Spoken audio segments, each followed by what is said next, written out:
God speaks to people in dreams all throughout the Bible, at different times and for different reasons. But in Genesis chapter 15, God specifically speaks to Abraham in a dream. And I believe there's a deeper reason why God is doing this. But you need to understand what's going on before and after the story, or you won't catch it. So what does this story teach us about dreams? Does this story teach us anything in particular about how God speaks in dreams to people? That's what we'll be exploring in today's Bible study walkthrough. So let's jump into the Word of God to find out. All right, here we are in Genesis 15:1, where God is going to encounter Abraham in a dream. And it says, after these things, what things? Well, we need to know what the context is, because by understanding what happened before this, it will really help us understand what's going on now and why God encounters Abraham in a dream, what God is saying, what God is doing. And so these things refer to the fact that God just used Abraham to rescue Lot. God gave Abraham victory over a bunch of kings that were at war with other kings, the spoils from the battle. Abraham gives a tenth of that to a mysterious priest king from Salem named Melchizedek. And then Melchizedek, before even Abraham gives him anything, Melchizedek blesses Abraham, and it's as though God is extending blessing through this mysterious priest king to Abraham. And then Abraham goes back home to the Oaks of Mamre, and Lot goes back to Sodom.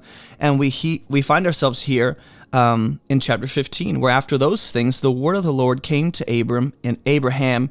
You're going to see his name has not changed yet, so I might say Abraham, have mercy. The word of the Lord came to Abraham in a vision, okay? Fear not, Abram, I am your shield. Your reward shall be very great. So, just jumping right into the vision, as we segue from the last few events that just transpired in chapter 14, as we move into where Abraham is sitting at the Oaks of Mamre back home with everything kind of going normal again, God encounters him in a vision and goes, don't be afraid, fear not. Well, what is it that God is speaking to specifically in Abraham that he's afraid of? What is Abraham actually afraid of that God is trying to relieve and calm? Well, it seems as though the fact that God reveals himself as a shield and says, I'm your shield. Your reward shall be very great. The idea of this shield and Abraham's reward are deeply connected. The fact that God is going to reward Abraham has much to do with God being Abraham's shield. You might even say, in some sense, God is just revealing himself as the true reward Abraham has, but there is more to come, which we're going to see in a minute involves offspring and name and land and heritage and all that. But for now, know that whatever it is that God is speaking to in Abram, it has to do with Abram, thinking about his future. Being afraid of, essentially, we'll see what Abraham actually says. Abram said, "O Lord God, what will you give me? What reward are we talking about here? When you say you're my shield and I shouldn't be afraid, what is it that you'll give me? For I continue childless."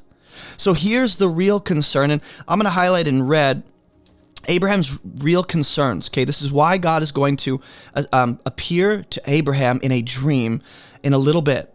Abram is concerned, Abraham, however you want to refer to him, he's concerned with the fact that he's aging.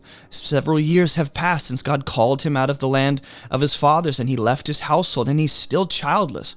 After God said, I will bless you, I will give you offspring, I will give you land, this will be yours, your descendants will be, I'll multiply them to be as numerous as the stars in heaven, which we'll see in this chapter, as numerous as the sand on the seashore, Abraham is still continuing childless. And I just wonder, I want you to think through this with me.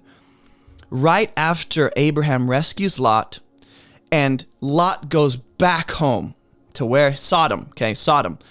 Right after that, we have God come in and address the fears of Abraham about his future descendants, about his name, about really his lineage.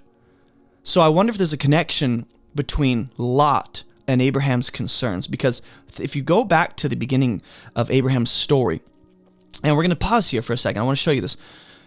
When God calls Abraham, he tells him to leave his household, to leave his land of his fathers, to leave his father's household, well, not his household, his father's household and his family, and to go to a land that God will show him. Within that, we're supposed to assume that that includes Lot. At least that's what it seems as though God is calling Abraham to do, is also that includes leaving your nephew Lot. And yet Abraham brings Lot. And you wonder why.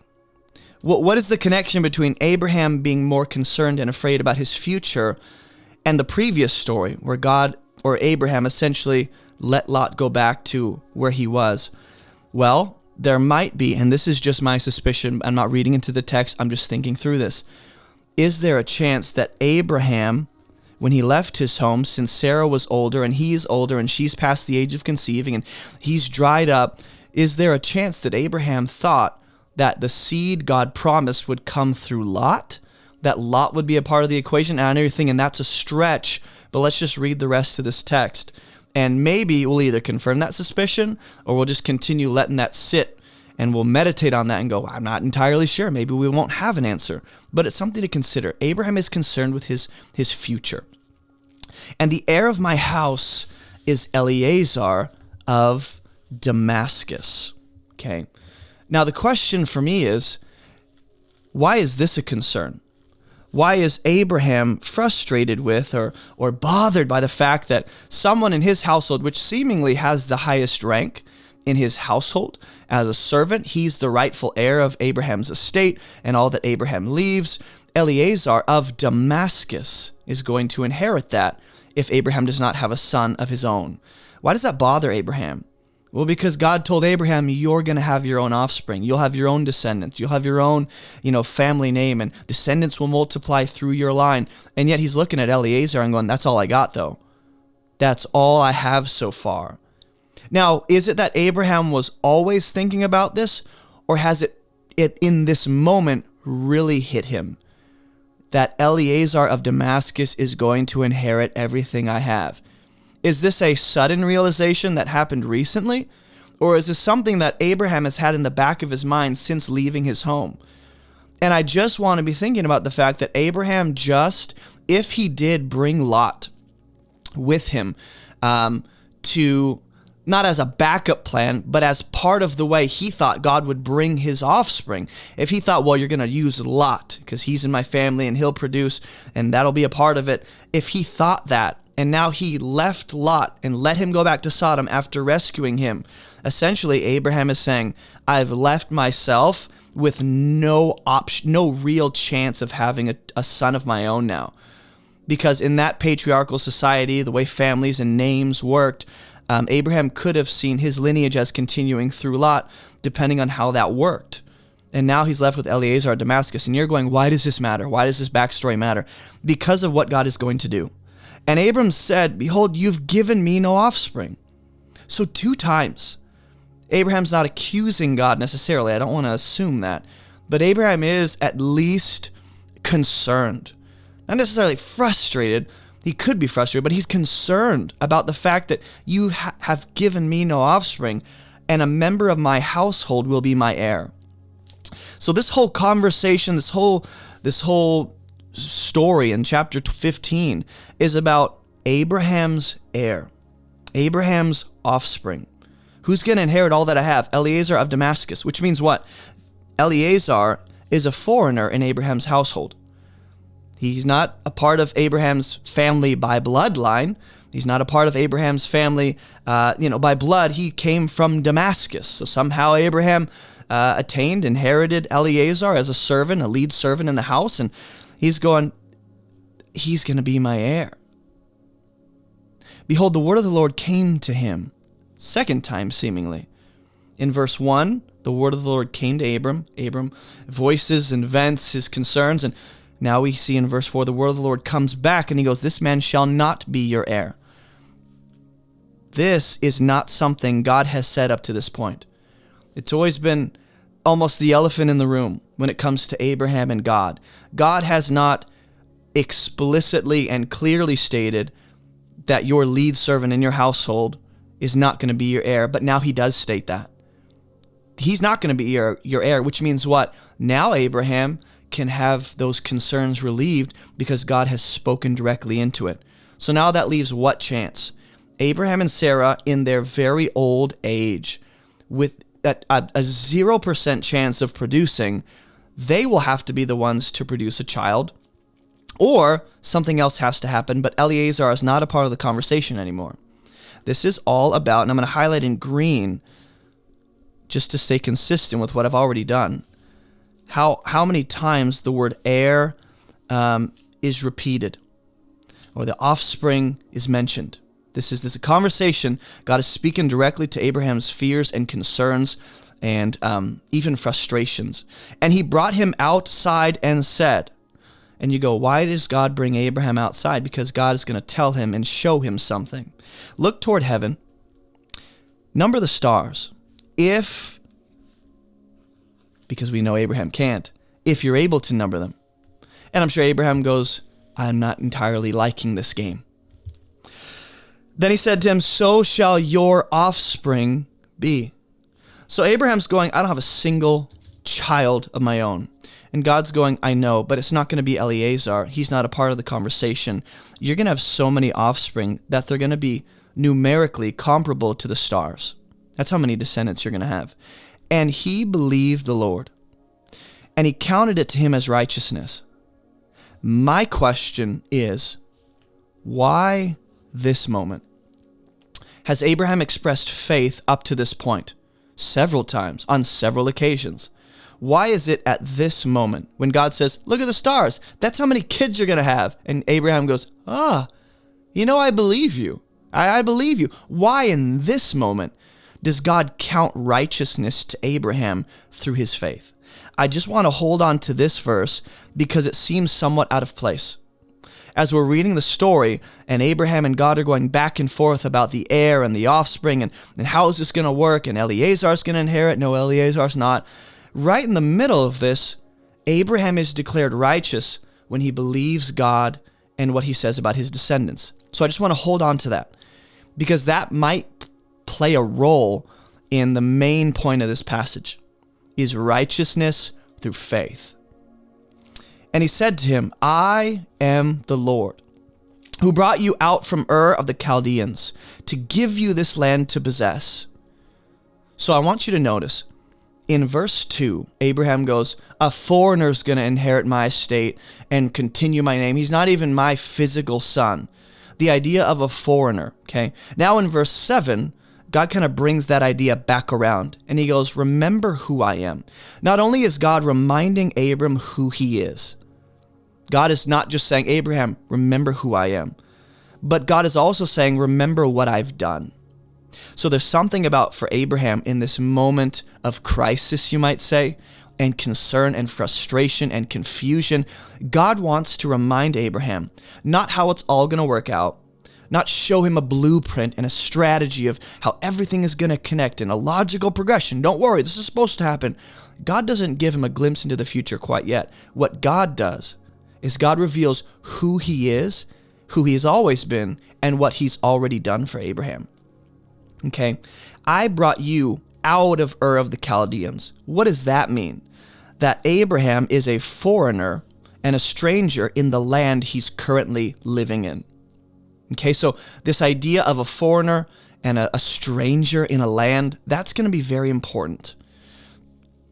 And you go, why? Because in the next chapter, I don't want to get ahead of myself, but there's a reason this dream comes at this time in Abraham's life with all the situations that are, all perfectly lined up. There's a reason it comes now. And right after this, Abraham is going to take another foreigner in his household, Hagar, who's an Egyptian servant, and him and Sarah are going to conspire and scheme to actually use her to what they believe is the offspring God talked about. And God's going to say, no, that was not it. So Abraham responds, I know who you are. I know what you've done. O Lord God, how am I to know that I shall possess it? What is Abraham doubting here? Abraham is doubting that he's going to possess the land he's currently living in. Okay? The promised land that will be given centuries down the line to Abraham's descendants once the nation has multiplied and filled, Egypt, and they're under oppression and they're in slavery. After all that transpires, God's going to give the land to Israel. But for now, Abraham's going, how do I know I'm going to possess this land? You pulled me out of a land to come here, and I'm still a stranger and a foreigner. I don't even have a son. How do I know? And we go back to verse 6 and we go, didn't the text just say that Abraham believed the Lord? How is it that in a matter of seconds, Abraham doubts what God says about the land? There seems to be this distinction between what Abraham believes and what Abraham is doubting. Abraham believes his offspring will multiply, but he seems to doubt, or at least be confused about how it's going to happen. He seems to be doubting the whole aspect of the land and how he's going to possess it, okay? And he said to him, this is God now speaking to Abraham. So we got to think about this. Verse 8 ended on a question. How do I know I'm going to inherit the land? Can you give me some evidence? And verse 9, God is going to answer that doubt by saying, or giving instruction, bring me a heifer, 3 years old, a female goat, 3 years old, a ram, 3 years old, a turtle dove, and a young pigeon. So something to pay attention to is the fact that the male heifer is 3 years old. In the scriptures, the number 3 has incredible significance. Okay? Why is it that the heifer, the goat, the ram are specifically said to, they have to be 3 years old, and the turtle dove and the young pigeon, there is no required age? Just bring me a turtle dove and a pigeon. Why are the birds? And you can go to the Levitical law, go to Leviticus, look through the instruction and commands God gave the priesthood and the nation of Israel. You might find a little something there. I think this relates to it. But the idea here is that God is telling Abraham to bring an offering that would function as a component of a covenant God is making with Abraham. Not to say that God is making a covenant based on Abraham's gifts, but Abram bringing the offerings is a way Abraham expresses his faith in God's covenant that he's about to make with him. It's a part of the whole way two parties would come together and make an agreement with terms and conditions, and both parties would bring something as surety or a pledge. But in this case, it's not based on Abraham bringing anything. Abraham just has a role to play in expressing his faith and bringing what God tells him to. But the covenant itself God makes here does not hang on the actual gifts that Abraham brings. I don't believe that's what we're supposed to see. And he brought him all of these and cut them in half. And you go, why do you cut them in half? That's kind of odd. Well, go to Leviticus when God actually gives the sacrificial laws and offerings and instruction with all that for the priests. And Abraham laid each half over against the other. So it's interesting. I just want you to notice. God tells Abraham what to bring, not what to do with it. God says, bring me this. In verse 10, it doesn't say, and do this with it. Abraham just brings these, and he cuts them in half. He lays them half over against the other. He knows what he's doing. Culturally, Abraham knows how covenants were made, how two parties would come together and form a sort of treaty, or put the terms and conditions forth and make an agreement. He knows how that culturally works. But he did not cut the birds in half. So there's an interesting note or detail. And when you read the Bible, just pay attention to things that seem out of place. And you go, he cut the heifer, the goat, the ram. Why did Abraham not cut the birds? And I think there might be something in Leviticus that has to do with the instruction for birds. But nothing I can think of in the moment, okay? Just be thinking about the fact that the young pigeon and the turtle dove, the two birds, were not specified to have any age. There's no requirement for how old they are, just bring them. Also, Abraham didn't cut them in half. So Abraham at least knows what's going on better than I do. Okay, I don't know how all this culturally works. I know a little bit. Verse 11 said, and when birds of prey came down on the carcass, Abram drove them away.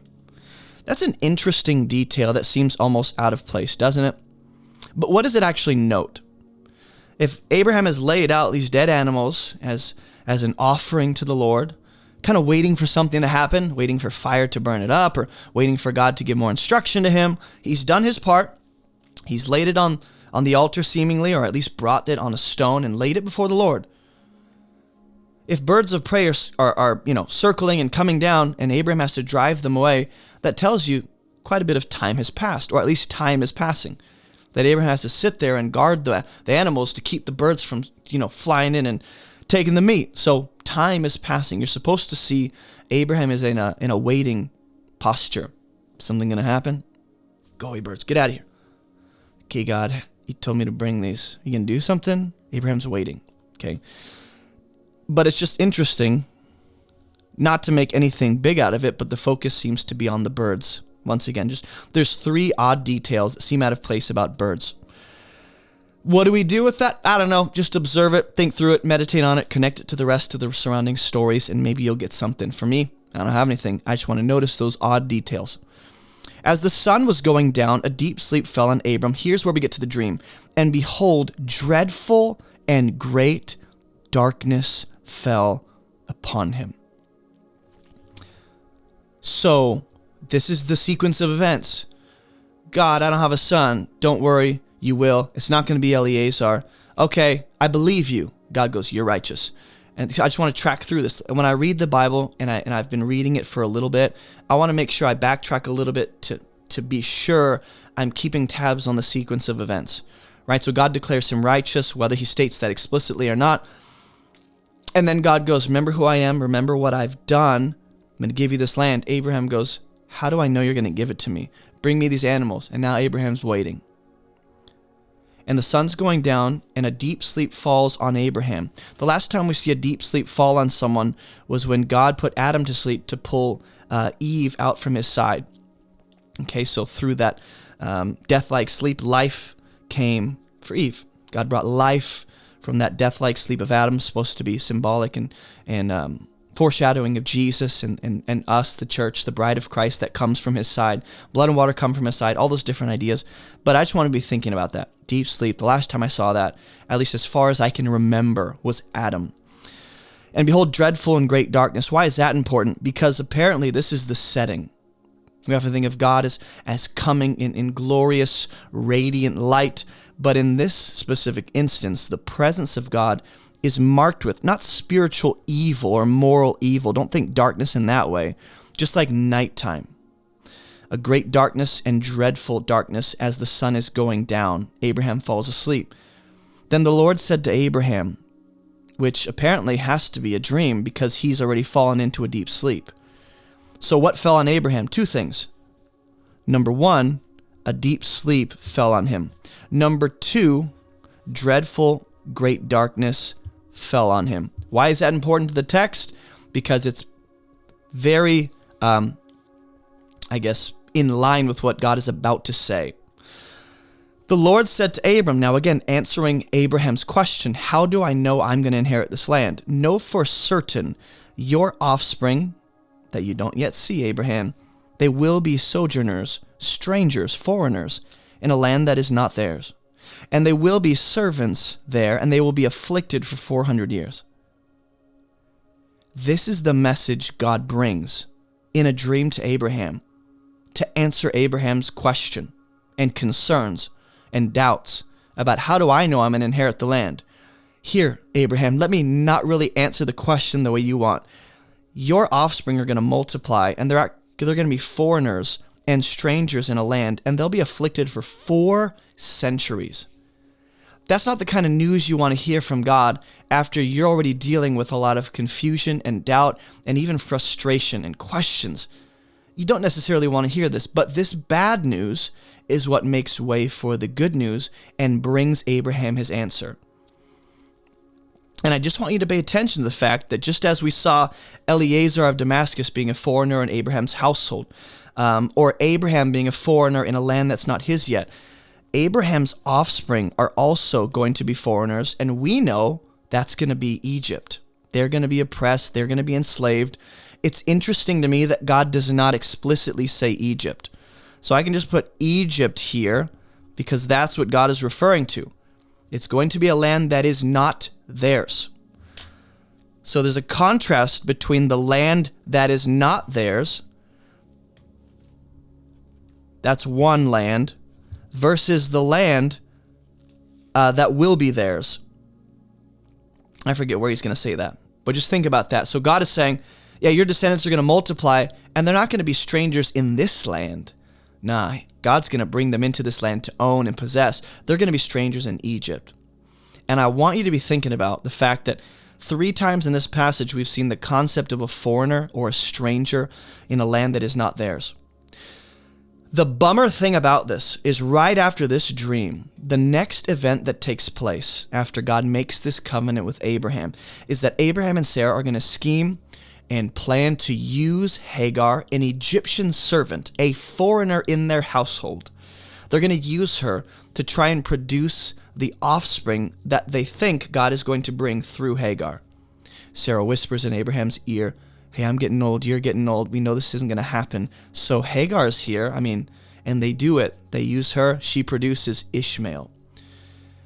And so I just want you to be thinking about that. The next story has to do with the foreigner and the stranger. Hey, real quick, don't forget to head to abovereproachministry.com to check out all of our free resources. All of our Bible study courses, devotional studies, Bible study workshops, Bible study worksheets, all of my sermon notes, and more. And while you're there, grab a copy of my book, Fruitful, or snag some church merch. You can also find all these links in the video description below. I'm also very excited to announce Above Reproach Ministry discussion groups, or ARM discussion groups for short. Head to the website if you'd like to see what groups are available near you, or if you'd like to start one in your area, feel free to email me. The first season of video teachings have been compiled into a group study for you and other believers to dive into together. And in the months to come, I hope to have all 9 seasons of these video teachings compiled into group studies for y'all to dive into together. We hope this encourages you to meet and grow with other believers to dive into the scriptures as the body of Christ. Well, that is all I have for you. Let's jump back into the message.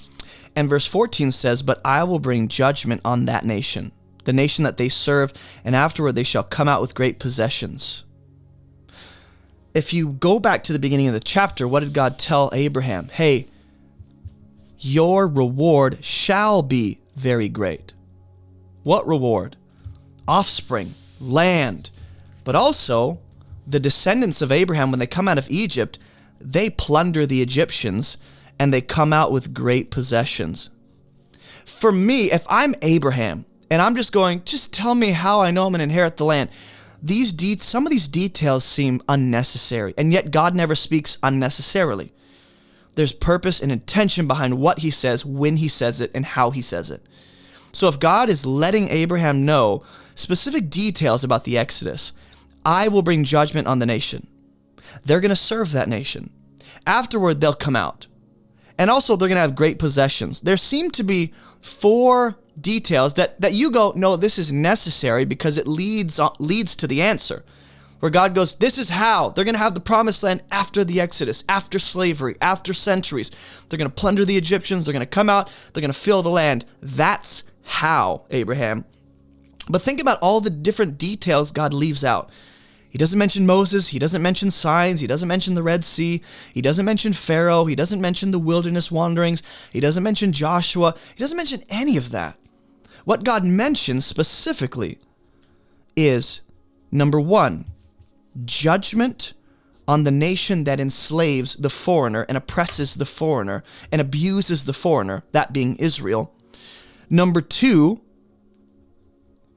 Israel being in servitude or afflicted by Egypt and in service to them as slaves. And number 3, a great victory with a great reward. I know this is a stretch, okay? But remember the question I asked was, verse 6 seems very out of place. Abraham believed the Lord and he counted it to him as righteousness. So think about what comes before this little verse. I think this verse is the focus of this entire passage. What comes before this is Abraham and God going back and forth about the offspring. What comes after this is Abraham being confused about the whole land. So what does God do in the dream? He meshes the two. God speaks to Abraham's offspring and descendants, as well as the land, and he touches on both. And he gives Abraham future insight, and lets Abraham know that your offspring will be strangers in a foreign land, but I'm going to bring them out to actually occupy the promised land that I said would be your reward and you'll possess through your descendants. That will be their great possession. I see elements of the gospel here. Salvation through faith, righteousness through faith, God bringing judgment on the enemies of his people, but salvation he gives to his people. He brings them out, great possession, great reward. I think the great reward for Abraham, mainly, besides offspring, besides land, besides knowing that he'll have a name that continues and descendants that multiply and kings will come from his line, besides all of that, righteousness from God, a friendship with God is the great reward. And I find it quite telling, quite important for us to notice that the foreigner and the stranger, that idea is repeated multiple times, not just in this passage, but the next story is about Abraham and Sarah almost becoming like Pharaoh in this sense, that they abuse and oppress the foreigner, take advantage, use for their own selfish purposes and their own self-preservation and gain, and they try and use Hagar to produce the offspring, and Ishmael comes out and it's not the promised seed. I see all these different references to the stranger and foreigner. It's as if God, because God does not have to tell Abraham anything about slavery, anything about affliction, anything about 4 centuries of being slaves, and he doesn't have to say any of that. God could have, and this is what I do when I read the Bible. I go, these details don't exactly speak to the core of Abraham's concern and question, do they? The details God gives, they don't exactly touch the core of what Abraham is asking. God could skip all this. In the dream, he could say, hey, your offspring, they're going to fill this land. That's the end of it. But instead, there's details about servitude, slavery. God rescues and judges the enemy. God saves his people, and God gives them great possessions. Each of these details, it parallels like almost the main components of the gospel message, the good news of salvation in Jesus. Now, as for you, he says, you shall go to your fathers in peace. In other words, this ain't going to affect you personally. You shall be buried in a good old age, and they shall come back here in the 4th generation, for the iniquity of the Amorites is not yet complete. Which, once again, this detail seems unnecessary. We see the idea of 4 centuries being referenced twice, 400 years in slavery. The 4th generation, they'll come back. Why? Why is God waiting? Because that might be a natural question Abraham asks, and this is all taking place in a dream. When we go, why does God come to Abraham in a dream to speak to Abraham's fears, concerns, doubts, reassure him, give him hope, give him promises, give him encouragement, speak life into Abraham, that this is not the end of it, even though you're looking like you're drying up, to give Abraham future insight into what his descendants will experience? There's all these different reasons that God encounters Abraham specifically in a dream. Because what could have God done? God could have shared all this information in a vision, or however it is that he's previously communicated with Abraham. The word of the Lord comes in a vision, or God stands with Abraham, or he appears at the oaks of Mamre in chapter 18. There's so many ways the angel of the Lord could have come. So many ways God could have communicated these things to Abraham.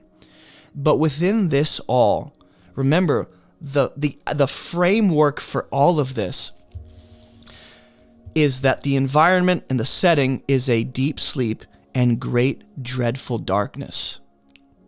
Why is that a necessary component of this text? Why is it important that I recognize as Abraham's falling asleep, great darkness? It's as if the great magnificent presence of God that causes trembling is entering into the atmosphere and is falling upon Abraham, and a dream comes. Why darkness? Because symbolically, not to make this darkness out to be moral evil or spiritual darkness, but I believe the news Abraham receives is pretty rough. I'll say it like that. It's not the best news. Your descendants will be in. Why? 400 years you're going to let them? Because the sin of the Amorites is not yet complete or filled to the full, which means what? God is going to judge who? Egypt in chapter 14. Who else will he judge? The Amorites in verse 16. Verse 14 and 16 have this parallel judgment. The first judgment comes upon those who enslave Israel. The second judgment comes upon the nations that are currently occupying what will later be known as the land of Israel. Why are the Gentiles in mind here? Why is this a part of the conversation? What God is doing to pagan, Gentile, unbelieving nations that act as enemies of God.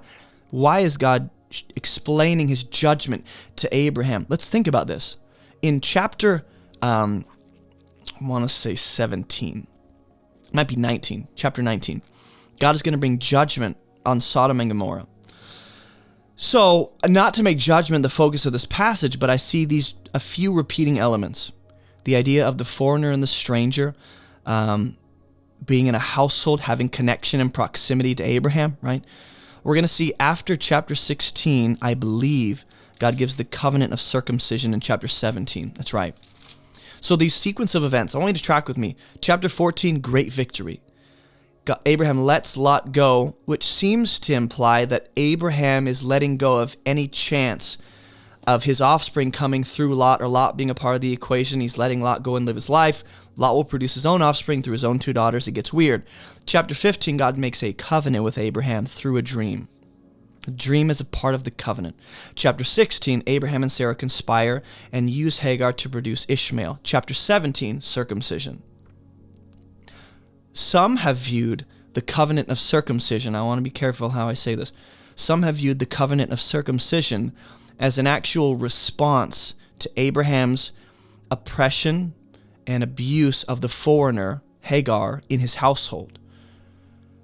Which, again, you go, well, she's part of the household and she's a servant and it's a different culture. That's okay. Patriarchal society. She's technically property.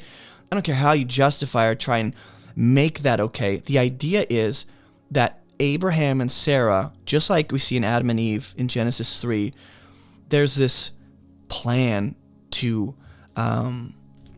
take what they think is rightfully theirs and get it their own way without really consulting God, which is representative of Adam and Eve reaching for the fruit of the knowledge of good and evil that they should not be reaching for. God said no.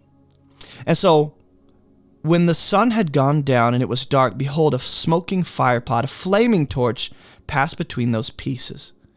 Now you can read into that and go back to Hebrew culture. What do these represent? I just believe it's God sealing up the covenant, passing through to say, this is the covenant I'm making with you. Not to oversimplify the beauty of that idea and what's going on symbolically, but I don't have a lot of time.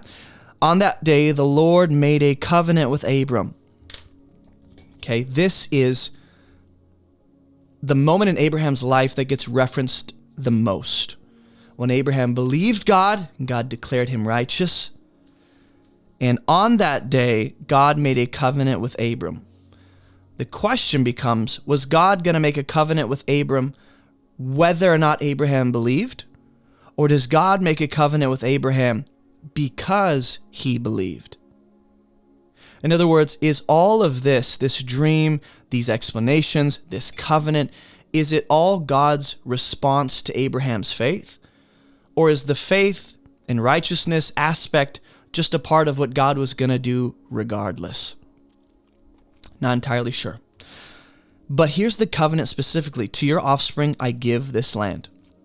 Remember how I said God is colliding offspring and land? Offspring, land. I'm going to give this land to your offspring, from the river of Egypt to the great river, the river Euphrates, the land of the Kenites, all the Enites, okay? And you can go search their cultures and geography and where they're placed and their history and all that stuff. It's wonderful. Gives you insight into the text. But God here is giving. Giving. Abraham's descendants aren't earning or achieving or working or straining to make this happen. God is promising to give. So at the core of what Abraham must believe about God is that God is going to give because God has promised, because he made a covenant. And the dream is a part of the way that God solidifies that, reassures Abraham, makes it very clear. I'm the one giving. I'm the one promising. You're the one receiving. And I believe this has gospel written all over it. And I think more specifically, we see the idea of God extending righteousness through faith to even the foreigners and strangers and those who are sojourners because of their proximity to Abraham. So let's think about the different, people that God has referenced that are foreigners. In the next chapter, Abraham is going to end up taking Hagar, an Egyptian servant who is a foreigner in his household, okay, and producing through her. And so also, We see Abraham being a foreigner in the land. We see his descendants being foreigners in a land.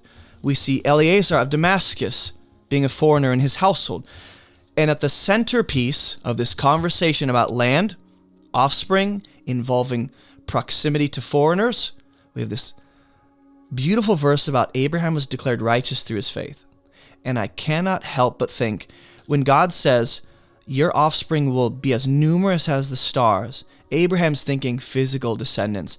And God knows, because we know the New Testament, God knows I'm talking about spiritual descendants primarily. Those who have the faith of Abraham, not just the physical descent from Abraham, not just their heritage in Abraham, but spiritual faith like Abraham. So when God makes this covenant with Abraham about land and offspring, included in that are the spiritual offspring that will come through those who, that will be those who believe in Jesus. Those who trust in Christ, who is the ultimate promised one, the ultimate offspring. You can read Galatians and Romans, and the New Testament speaks to this. But the idea here is that I see faith, which results in righteousness for all the offspring of Abraham, which includes who? The foreigner, the stranger, the sojourner, and even those who are a part of nations that get judged by God. Egypt, the Amorites, we see this with Sodom and Gomorrah. God will rescue Lot. And for some reason, the text over and over seems to indicate it's about proximity to Abraham, not to make him some ultimate hero. He has his flaws. But it's about proximity to Abraham. Spiritually, do you have the faith of Abraham? If so, you're grafted into the promises that God made to Abraham and his offspring multiple. So it's as if God is within this dream. There's expectation and hope and promise and encouragement and joy and all this stuff. And God's lifting Abraham's spirits, but also there's a subtle warning for Abraham to not be like the oppressive Pharaoh that will enslave his future descendants, or like the Amorites that are going to be judged for their oppression and wickedness and evil in the land, and not to be like those who oppress the stranger and the foreigner and abuse. God is calling Abraham to, instead of be like that, to be like God. In what sense? The way that God welcomes the foreigner and the stranger and says, anyone can have righteousness through faith in my son. And instead, we're going to see Abraham choose the opposite in the next story. And rather than be like God, Abraham is going to choose to be like the future Pharaoh, who down the line will be judged for his oppression and slavery.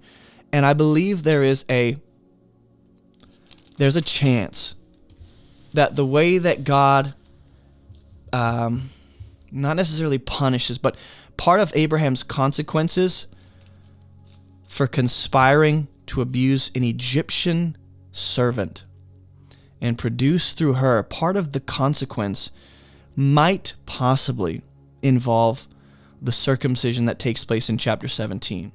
Was that always God's plan, or was that partly in response to Abraham's decision to do this? I think it's not suspicious, but uncanny that who Abraham and Sarah end up taken advantage of in the next chapter is an Egyptian, and then their descendants will be taken advantage of by who? Egypt and Pharaoh for 4 centuries. And is there a connection there? How far do we take that? Something to meditate on and think on. But the land, the promises, the offspring, they all collide around verse 6. Even if you're a foreigner, even if you're a stranger, like Eleazar, like Hagar, like Abraham in the land, or like the descendants of Abraham in Egypt, anyone can be made righteous and have friendship with God through faith because of their proximity to Abraham, who was given this covenant and these promises. That's why I believe God comes in a dream, because of the severity of these details, because of the urgency of this, because of when we read about the dreadful darkness, it's as if God is not messing around with the idea of taking advantage of or abusing the foreigner and the stranger. That seems to be at the core of what is happening here, is do not oppress, do not abuse, do not take advantage of. Love and welcome the stranger and the foreigner, the orphan, the widow, of course. And Abraham, unfortunately, in the next chapter will fail and not be like God in that regard, not to make Abraham a complete failure. But again, I think the great darkness speaks to the seriousness of what God is saying in this dream. So that's all I have for you guys. We'll not jump into the next video, but we'll jump into the next dream, the next video we have as we explore dreams in the Bible.